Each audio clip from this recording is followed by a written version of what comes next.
For 27 days now, the La Palma volcano has been erupting. It is not slowing down. The lava flow is increasing.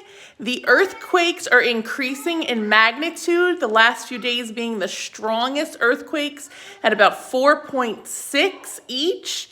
And we are seeing a devastating effect to the people on the island. 7,000 people have had to be evacuated. So keep praying for the people that are being affected immediately, and keep praying for the country of America who will be affected all up and down the East Coast if this volcano has a large eruption. So pray, stand in the gap for the sins of our country.